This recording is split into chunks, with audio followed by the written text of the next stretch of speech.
The Puritans are back on the march. More than 400 years after the death of Oliver Cromwell, the Puritan leader's ghost is stalking the corridors of power.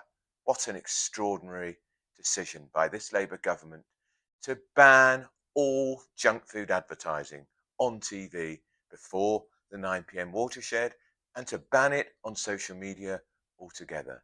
It's all going to be done within a year, and with the noble aim of combating childhood obesity. Persuade, don't pummel and pulverize. How on earth will this be enforced? Is that no more Mr. Kipling cakes advertisements on television? What about strawberries and cream at Wimbledon? You think I'm joking? I'm not. The London Mayor Sadiq Khan tried to ban strawberries and cream advertising on the tube in the run-up to the Wimbledon fortnight. I'm sure he's going to try this all over again. And have you been to McDonald's? I have a confession. I don't go, but I did look at their menus and discovered that a cheeseburger has fewer calories than the healthy, supposedly healthier chicken and bacon salad. Which one of those two is Sir Keir Starmer going to ban from our TV screens? Or is he going to ban McDonald's altogether and in the process put hundreds of thousands of people out of a job? Where will this begin and where will it end? We've already seen the ban coming in on smoking in pubs. This is taking the nanny state a whole degree further, and it's a very, very worrying trend from a government that's sounding increasingly authoritarian and puritanical. Here's another thing. Are they going to ban one of my favourite films, Mary Poppins? Because Mary Poppins says very famously, doesn't she? Just a spoonful of sugar helps the medicine go down. Millions of children have been brought up on that. Does that encourage them in the drive to obesity? They've opened this door. Where are they going to close it? And this has all happened in the same week that the Labour Mayor, Sadiq Khan, said prisoners, when they're released, should be given priority in the council house queue. In other words, jump to the front. Queue jumping. I was brought up to believe crime doesn't pay. It seems in Mayor Khan's view of the world, it does. So you may have been one of those up to 1 million people waiting patiently, or probably not very patiently, for a house. You could now discover a repeat offender, a burglar, a sex offender, a violent offender, maybe even a rapist is going to be put in the queue ahead of you if Sadiq Khan gets his way. What has the Prime Minister said about it? Nothing. Perhaps he's thinking of doing the same. Because, of course, this was the week where my stomach churned to see the scenes of celebration, orgies of celebration, champagne corks popping, a Lamborghini even turning up to pick up some of those offenders released early from prison. Around 1,700 were released this week.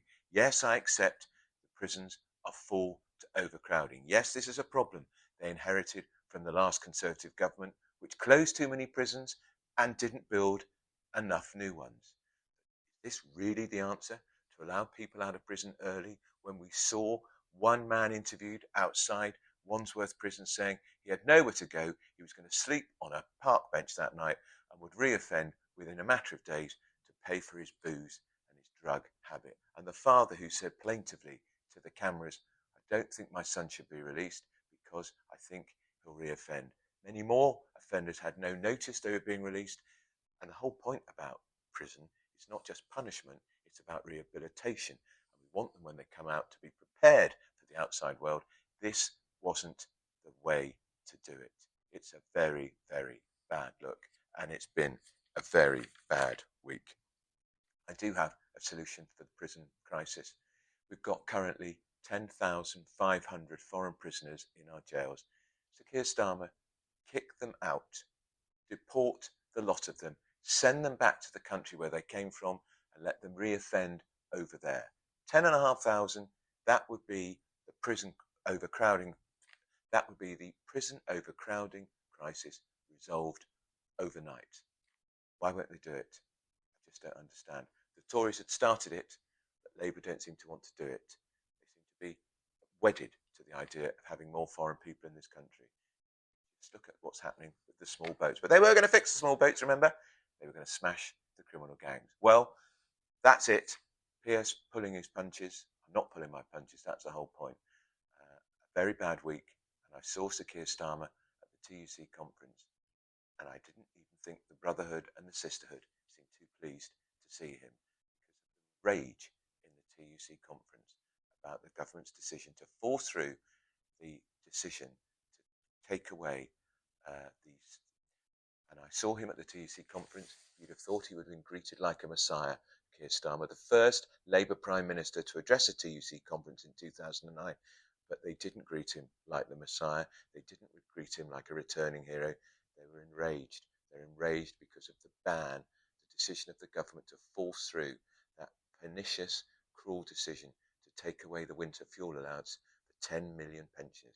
52 MPs abstained. Shame on you, all of you. Only one voted against. If all of you had voted against, the Prime Minister and his Chancellor, Rachel Reeves, may have had to think again. I think we've seen in the last week what the future holds for us. Doesn't look very good to me. What do you think?